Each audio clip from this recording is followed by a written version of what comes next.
Bonjour à tous, bienvenue chez les anciens. Alors aujourd'hui, je suis avec un invité particulier. En plus, dans sa boucherie, je suis avec Abbès. Abbès, comment tu vas? Ça va et toi? En tout cas, ça va super. Je te remercie. En tout cas, merci de nous accueillir ici. Écoute, c'est avec grand plaisir. Et je suis content de te recevoir chez les anciens. Écoute, merci, c'est gentil.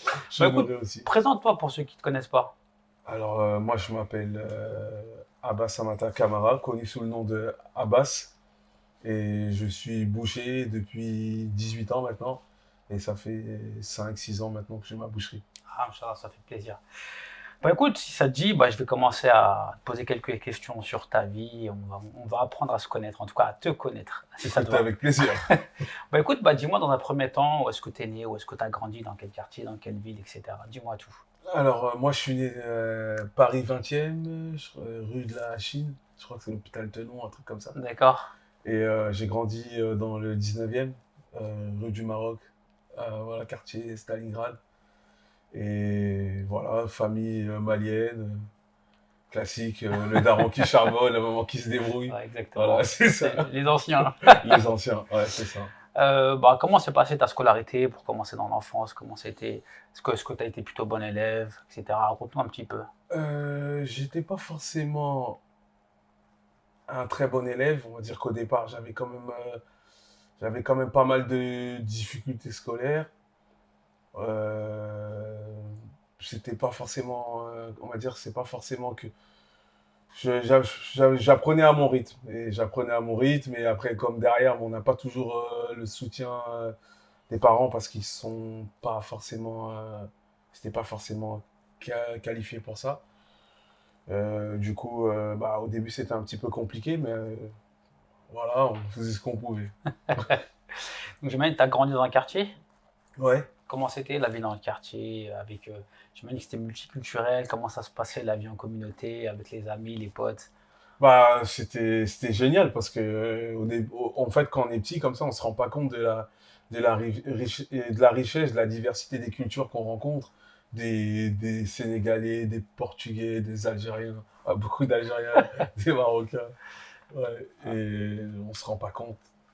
Et ouais, des Ch'tis, des Auvergnats, Ah, ouais, un peu tout. Un peu tout, ah, super. Bah écoute, dans ta scolarité, bon, j'imagine que tu as fait primaire, collège. Après, une fois que tu as fait tes études au collège, comment c'est passé? Parce que généralement, on se dirige soit vers général ou soit côté BEP, CAP. Comment ça s'est déroulé tout ça? Et avec ta relation avec les profs, comment elle était? bah, moi, j'ai pas eu trop le choix. On m'a orienté vers une voie professionnelle. Après, au départ, je savais pas du tout ce que je voulais faire. On va dire que pour faire plaisir aux parents, je suis parti dans un truc un petit peu que je connaissais pas forcément, mais ça sonnait bien. Du coup, c'est ce qu'on a fait. C'était un BEP des industries chimiques, et des choses comme D'accord. ça. Et du coup, au départ, bah, j'ai fait ça pendant 2 ans. Après, la prof m'a dit, Monsieur Camara, vous allez dans le mur pour faire quelque chose. Du coup, voilà. Après, je suis allé au CIO. J'ai eu 2 ou 3 filières que j'ai identifiées, auxquelles je me suis dit que j'allais m'intéresser, dont la boucherie. Et après, c'est comme ça que je me suis intéressé à la boucherie. D'accord. Donc au départ, c'était pas une vocation.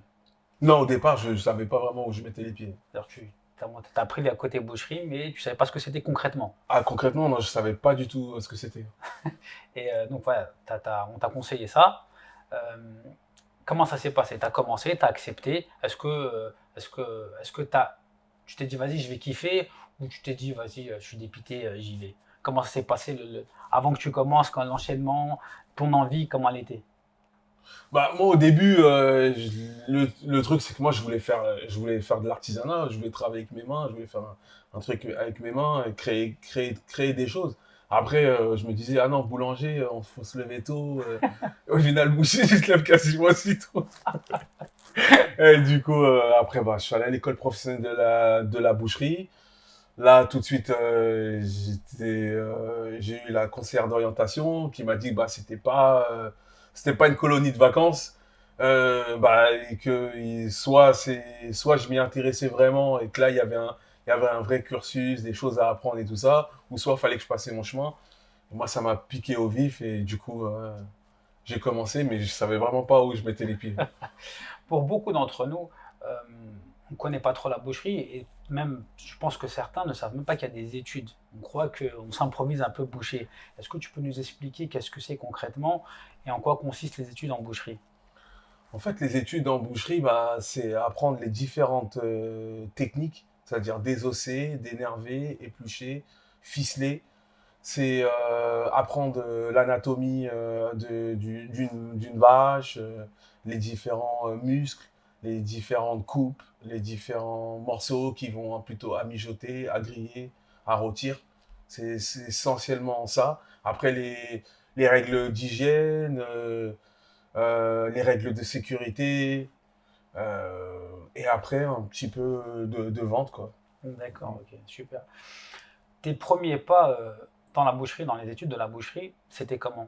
Parce que j'imagine que tu as dû arriver, comme tu nous avais dit au départ, tu savais pas trop ce que c'était. Est-ce que tu étais choqué, étonné? Comment étaient tes premiers pas?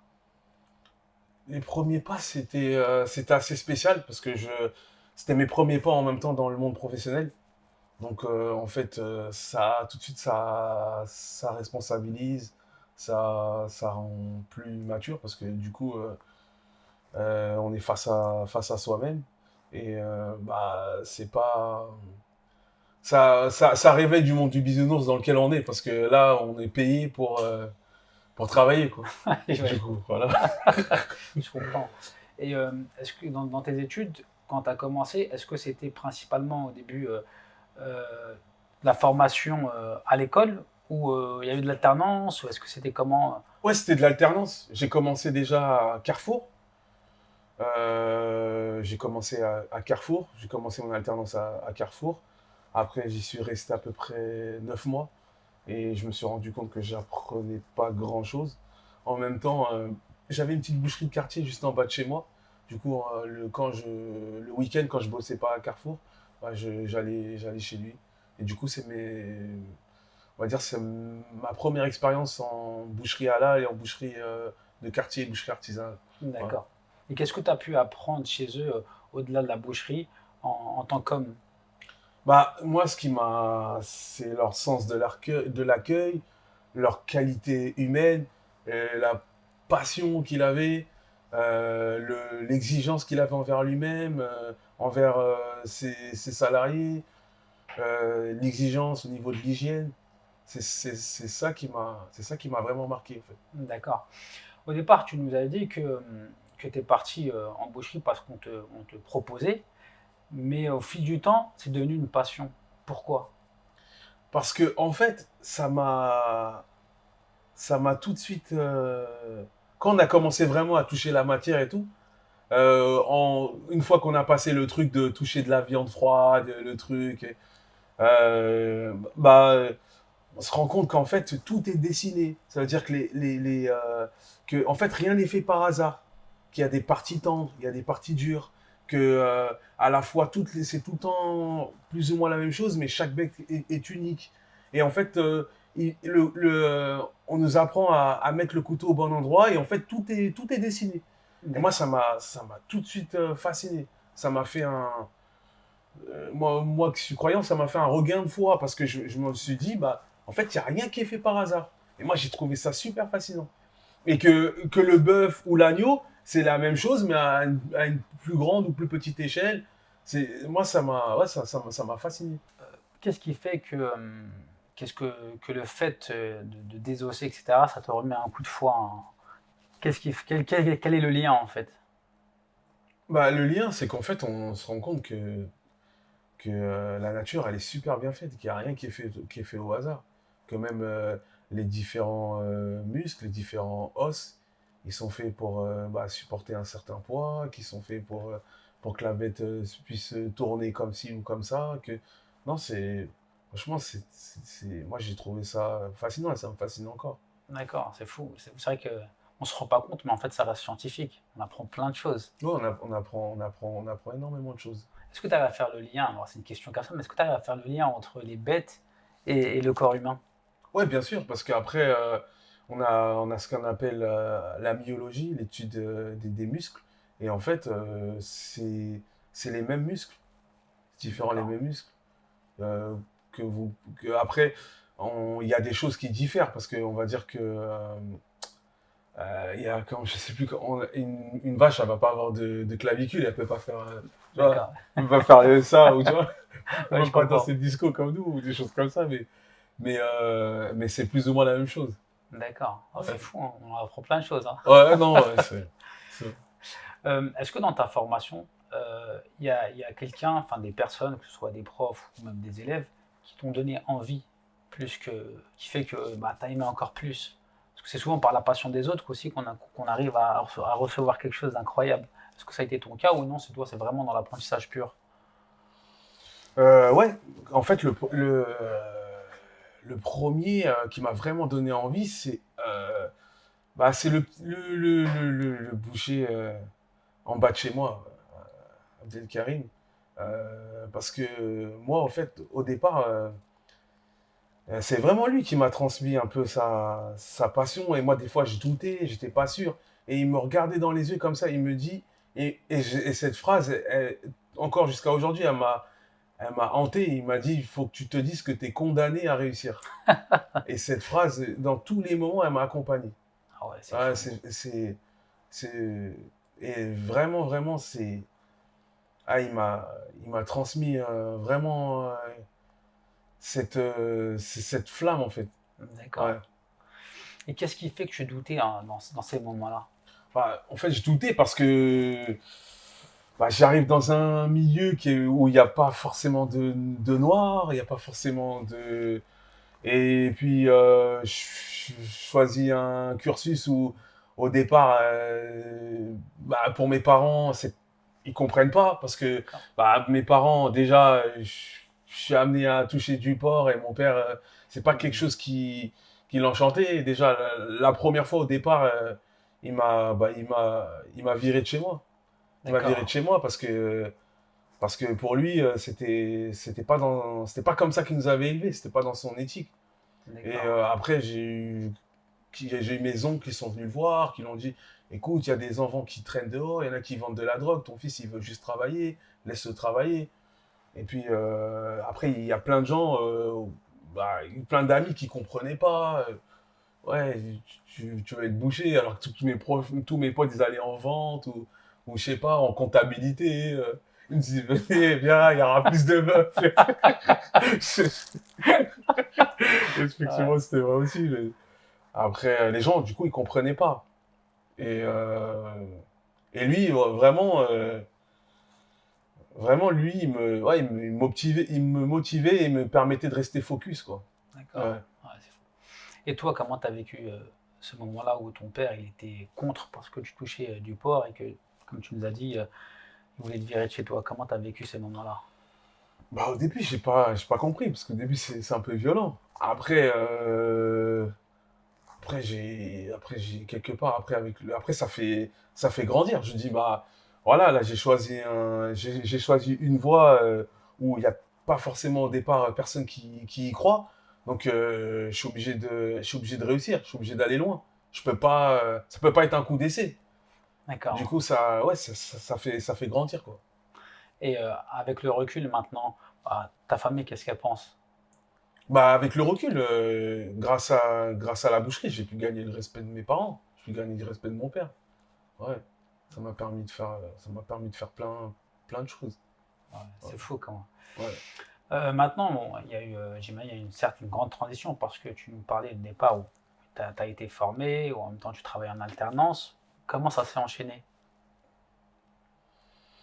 Comment ça s'est enchaîné? J'ai eu le petit boucher comme ça en bas de chez moi et le carrefour. Après ça m'allait pas, j'apprenais pas suffisamment. Ensuite, je me suis fait une autre expérience d'un boucher dans le 6e arrondissement, où là, j'ai pu voir une autre façon de voir la boucherie, un autre type de clientèle, parce que c'était une clientèle un peu plus huppée.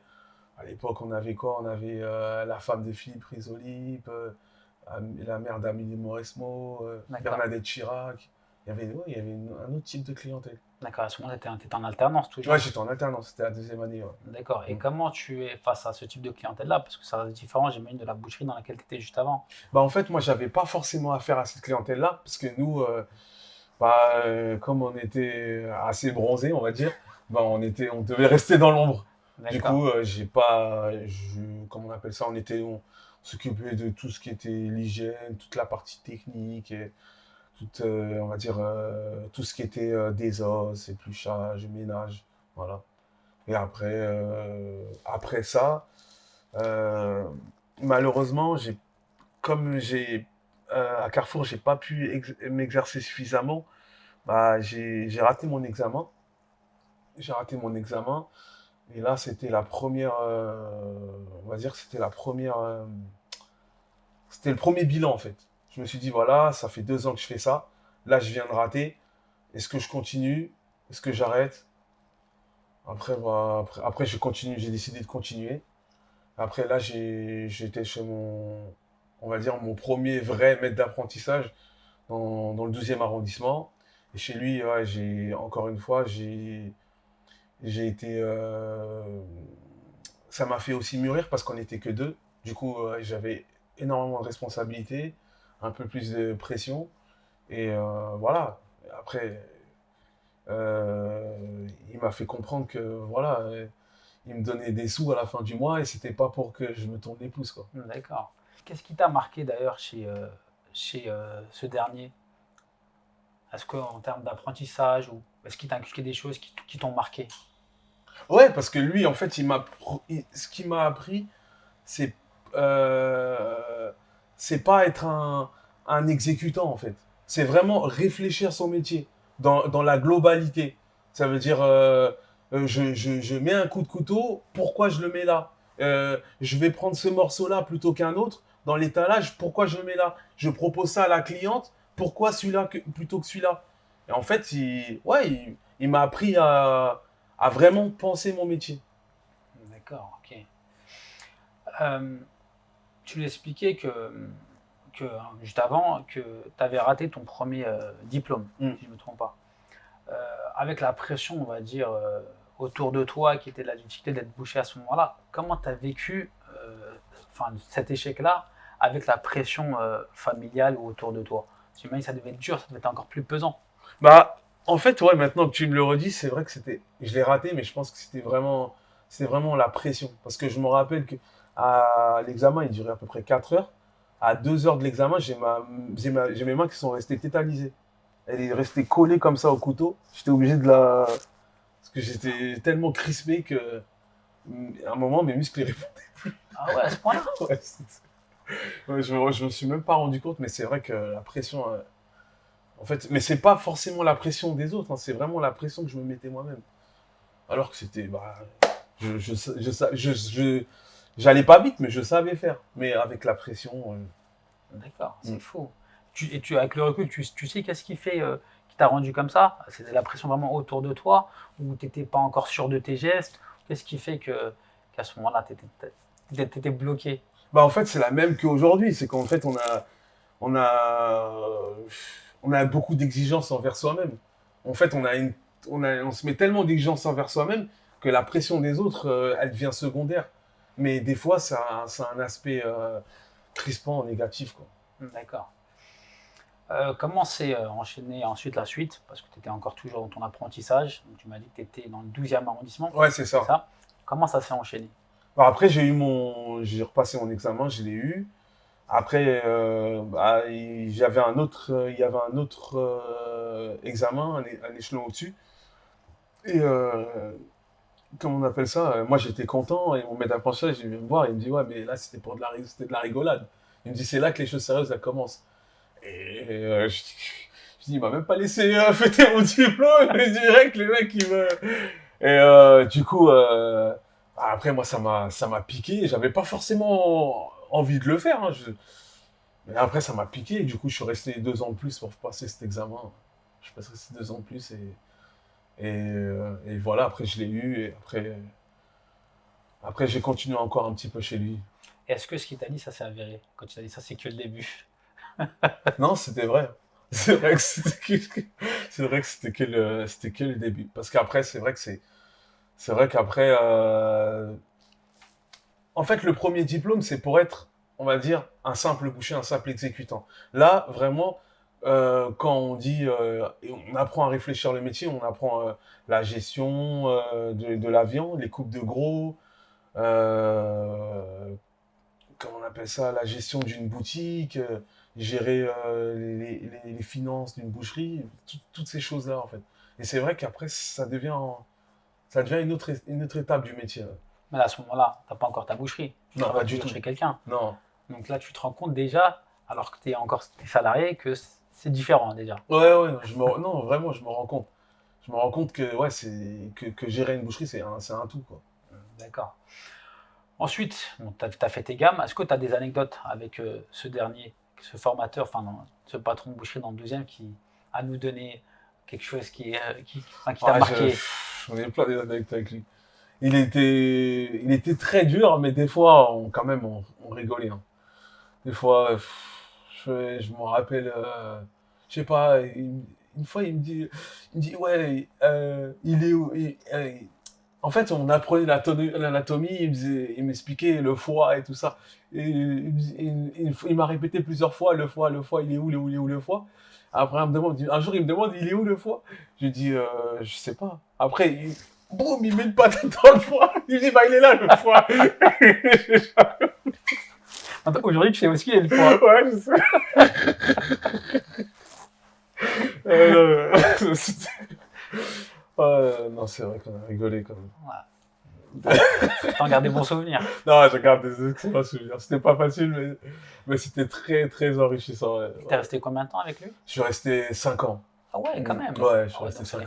donc t'as fini tes études auprès de lui? T'étais Ouais. toujours en alternance avec lui?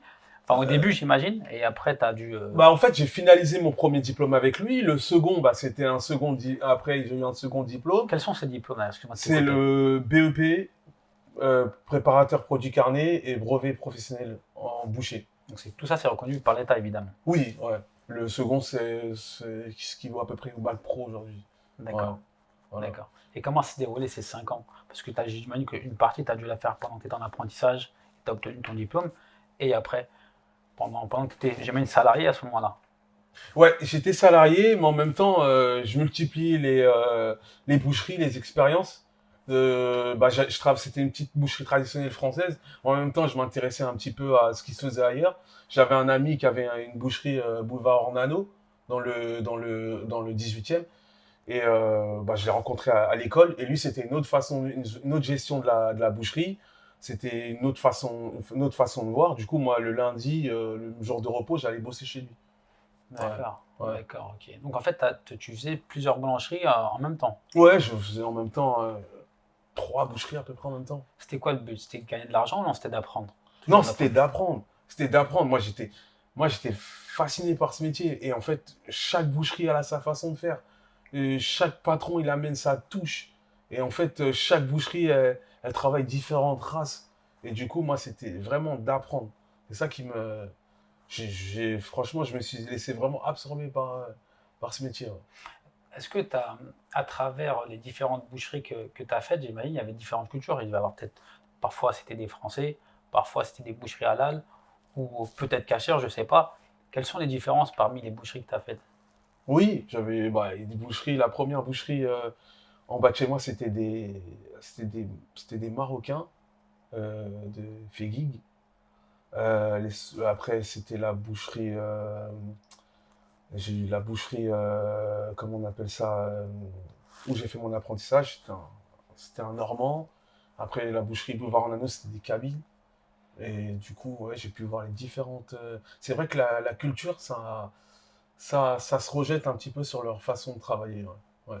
Ah, d'accord, Mm. super, ça doit Ouais. être enrichissant. Non, c'était super enrichissant. Et c'était super bon. Parce qu'à chaque fois, les plats, c'était ça aussi, c'était très enrichissant. Ah oui, j'ai bien de croire. Une fois que tu as passé ces 5 ans, Mm. qu'est-ce que tu as fait? Une fois que j'ai passé les 5 ans, bah, j'ai fait un bilan sur moi-même, sur les différentes qualités que j'avais en tant que boucher et ce qui me manquait. Et, bah, et après, je me suis rendu compte qu'il me manquait un petit peu de vitesse. Et du coup, je suis allé dans une boucherie, Excuse-moi, qu'est-ce que tu entends par vitesse? vitesse d'exécution. D'accord. Sur la vitesse d'exécution, je trouvais que j'étais assez lent, quoi.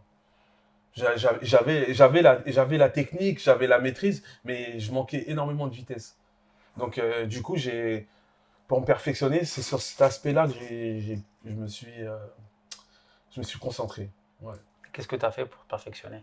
Alors après, je suis allé dans une boucherie type Novo Viande, Grand Frais, là-bas où il y avait un débit énorme. En fait, ce qu'on faisait dans une petite boucherie traditionnelle en une semaine, en termes de viande, ils le faisaient en 1 ou 2 jours. Ah Donc ça permet de voir énormément de viande, de s'exercer et de voir une autre façon de faire de la boucherie en fait. Parce que et ce qui était intéressant avec Grand Frais, c'était que en même temps c'était un mix entre la boucherie traditionnelle et la boucherie on va dire grande surface. C'était un croisement. Ouais. d'accord. Et t'es resté combien de temps là-bas? Je suis resté 1 an à peu près. Ouais. D'accord. Et t'as appris plein de choses, j'imagine. Enfin, Bah, tu peux pas. à la fin de ma mission, j'ai appris la vitesse. Du coup, j'ai fait des super rencontres et j'ai vu une autre façon de travailler. Et après, bah, mission accomplie, on est passé à autre chose. Entre ça et Beef and Good, j'imagine qu'il s'est passé des choses. Ouais, ouais. Ouais, raconte-nous tout. Entre ça, après, bah, après, j'ai fait des boucheries type. J'ai fait des boucheries qu'on dit boucherie de casse, des type boucherie qu'on peut voir un petit peu à Château-Rouge, des trucs comme ça. C'est pas forcément quelque chose qui m'intéressait, mais ça m'intriguait, je voulais voir. Je voulais voir. Parce que euh, une des personnes qui m'a vraiment marqué dans la boucherie m'a dit il faut que tu apprennes et que tu saches ce que tu veux faire et ce que tu ne veux pas faire. Du coup, il y a des choses que je ne voulais pas faire, mais pourquoi? Du coup, je suis allé voir, essayer de comprendre. Et après, j'ai compris pourquoi je ne voulais pas faire ça. Tu peux me donner quelques exemples pour qu'on comprenne qu'est-ce que tu voulais pas faire? Moi, ce que je voulais pas faire, c'était pas de la boucherie de masse avec de la viande bas de gamme, des clients aussi, bah, forcément un petit peu bas de gamme. Et c'est ce que je voulais éviter, en fait. Et du coup, ouais, c'est pour ça que je me suis dirigé vers des trucs un peu plus qualitatifs. D'accord. Une fois que tu as fait ça, comment tu as évolué? Une fois que j'ai fait ça, comment j'ai évolué, bah, après, en fait, le truc, c'est que ça faisait quoi? Ça faisait quasiment 10 ans que je faisais déjà de la boucherie. Et après, j'avais promis à ma mère une fois que j'aurais suffisamment de connaissances, ben, je viendrai au halal. Parce qu'elle, en fait, elle m'a toujours dit, ouais, il faut que tu ailles dans le halal. Du coup, je lui avais fait cette promesse, du coup, je suis allé dans le halal. Après, j'ai des amis qui m'ont poussé à aller vers la boucherie Les Jumeaux, au Lila.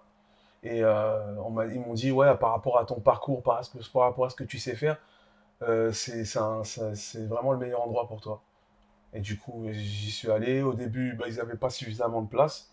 Et moi, bah, je suis passé à autre chose. Et après un mois et demi après, ils m'ont appelé. Et là, j'y suis allé. Je suis resté 1 an et demi là-bas. Et c'était super enrichissant aussi. D'accord. En quoi c'est enrichissant?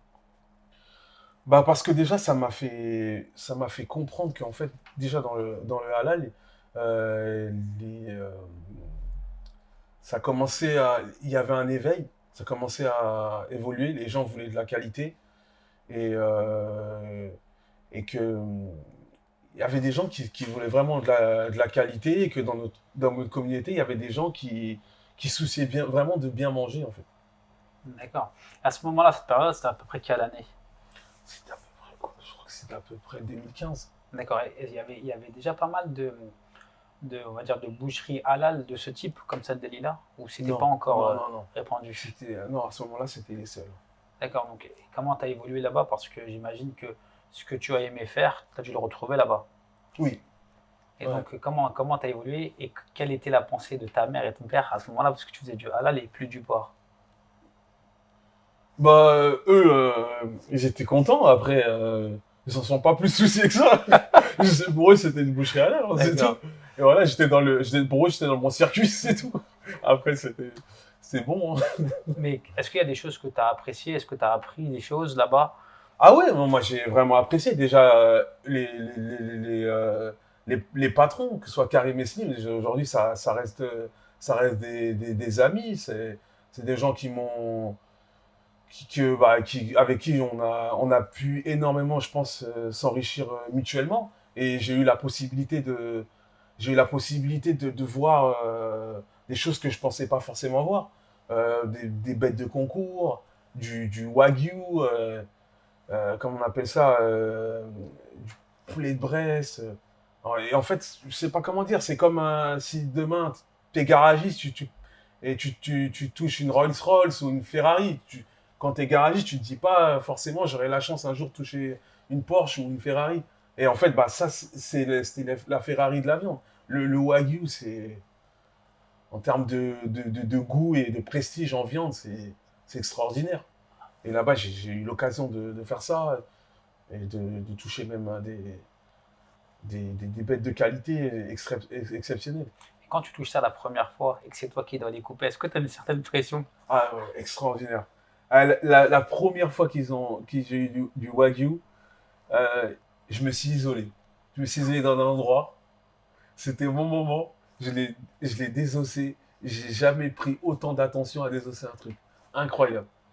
Je voulais personne dans la pièce. Ah ouais, C'était moi et lui. avec amour. Ah ouais, non, c'était extraordinaire. Rien que pour ces moments-là, franchement, je les remercierai à tout jamais. C'est ce que tu fais toi aujourd'hui ou non? T'en fais? Oui, si, ça m'arrive d'en faire, ouais. Ça D'accord. m'arrive d'en faire. Mais c'est vrai que la première fois, c'est quand même. Ouais, c'est marquant la première fois. Je connais pas, mais je vais bien te croire. Ouais, non, non. Ça, c'est extraordinaire la première fois. Ouais. T'es resté combien de temps avec eux? Je restais à peu près 1 an et demi. Ouais, D'accord. ouais. Et qu'est-ce qui fait qu'ensuite t'as quitté cette boucherie pour faire autre chose?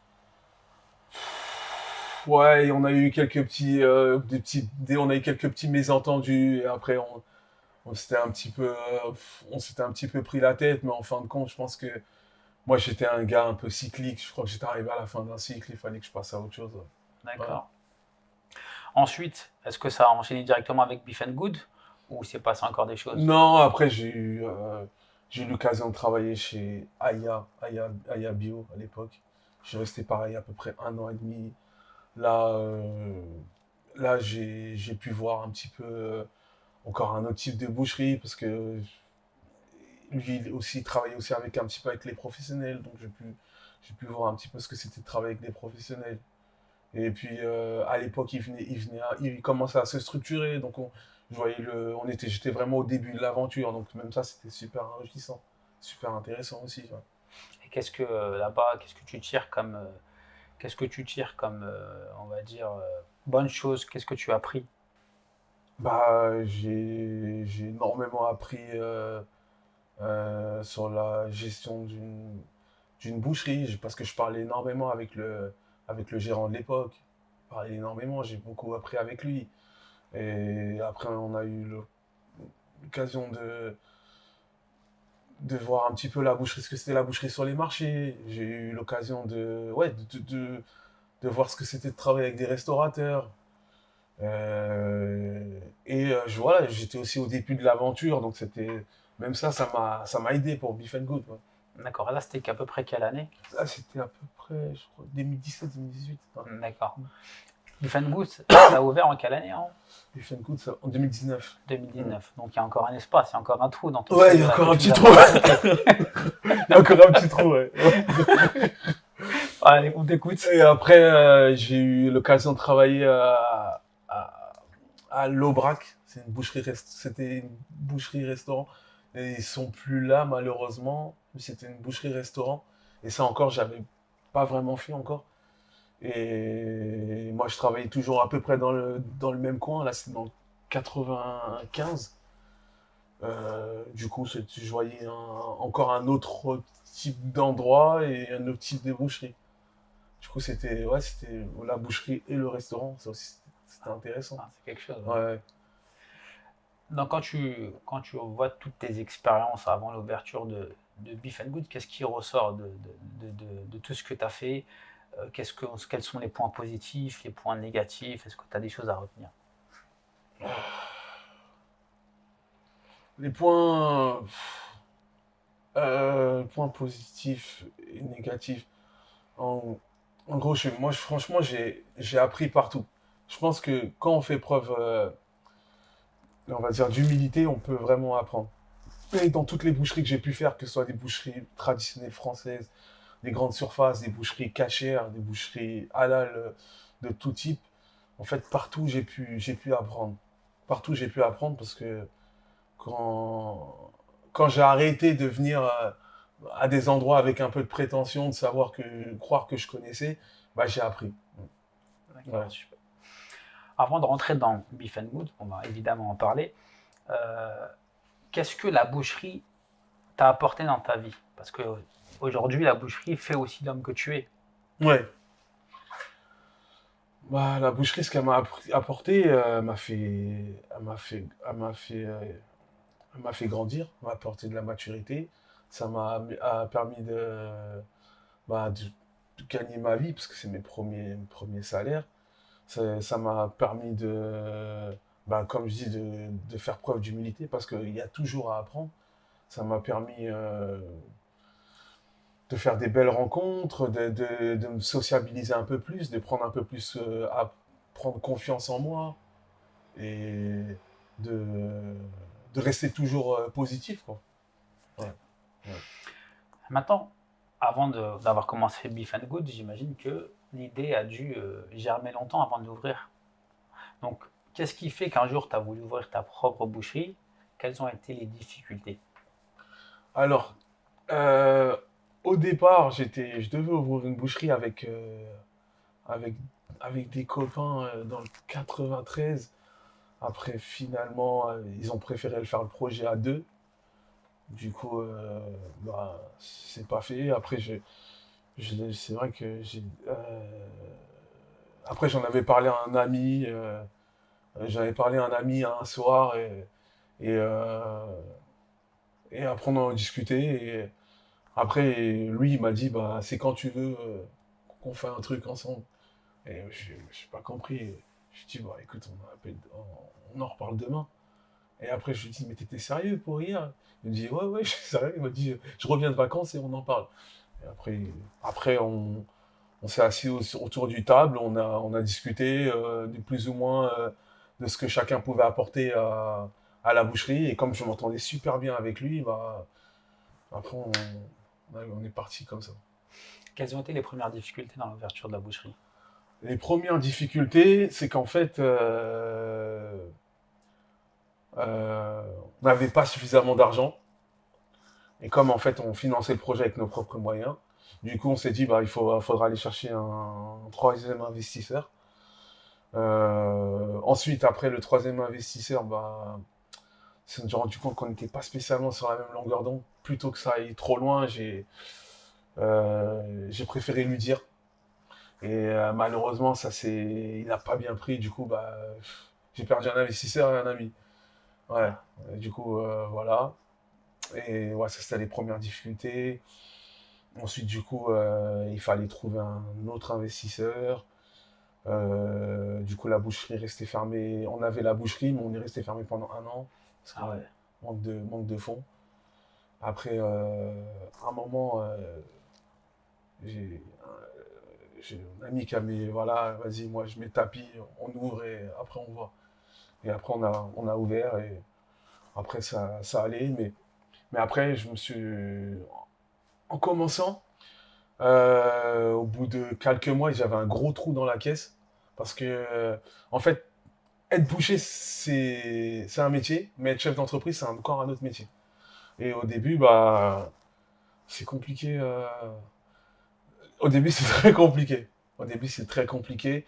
Et ouais, j'ai failli envoyer la boucherie dans le mur parce que ma gestion, elle n'était pas encore au point. D'accord. Ouais. Et qu'est-ce qui fait que bah, c'est difficile? C'est quoi le côté business pur, le côté humain, parce que tu devais avoir peut-être des salariés? Hmm.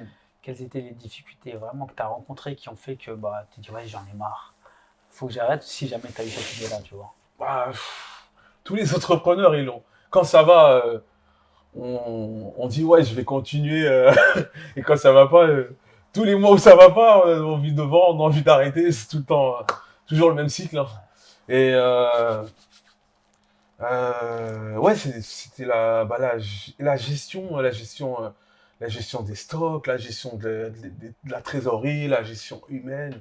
toutes ces choses-là, au départ, je n'étais pas forcément préparé. Parce que moi, j'étais, à mon sens, un bon boucher, un bon vendeur, mais j'étais pas un bon gestionnaire, un bon chef d'entreprise au départ. Ouais. D'accord. Qu'est-ce qui fait qu'ensuite aussi tu t'es mis sur les réseaux sociaux? Parce que c'est quelque chose de logique pour toi. On envoyait, enfin, moi je connais pas trop le domaine de la boucherie, mais on n'en voit pas énormément des bouchers sur net si je me trompe pas. Hum. Alors, qu'est-ce qui a fait? C'est qu'en fait, au départ, j'étais pas dans un quartier, je suis pas dans un quartier où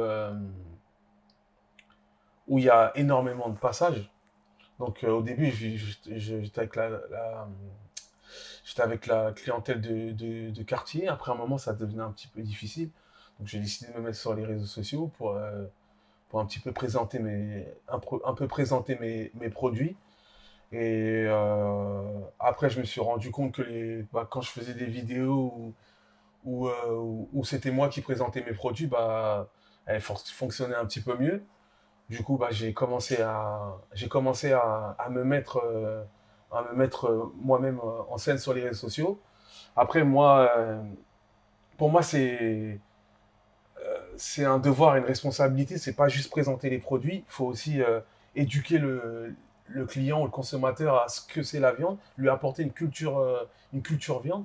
Parce on n'est pas tous nés avec une culture viande. Et malheureusement, c'est toujours les mêmes morceaux qui reviennent. Entrecôte, faux filet, bavette. Et les gens, ils connaissent pas forcément Ah, les autres c'est vrai. morceaux. Ou alors les différents types de plats. Et en fait, les différents types de cuisine. Parce que peu importe des fois la cuisine, et ben, c'est toujours plus ou moins les mêmes morceaux. Donc, des fois, peut-être que, je sais pas, peut-être qu'il y a une malienne, mais qui a envie de faire un mlouria, mais elle sait pas quoi prendre comme morceau. Bah, lui, comment on appelle ça, Conseiller. le conseiller, lui dire qu'on peut le faire avec ça, c'est avec les mêmes morceaux qu'on fait par exemple le mafé. En fait, voilà, c'est pas. Et ça D'accord. aussi, ouais. Qu'est-ce que tu aimes le plus dans la boucherie? Moi, ce que j'aime le plus, bah, c'est la relation avec les gens, c'est de, c'est de,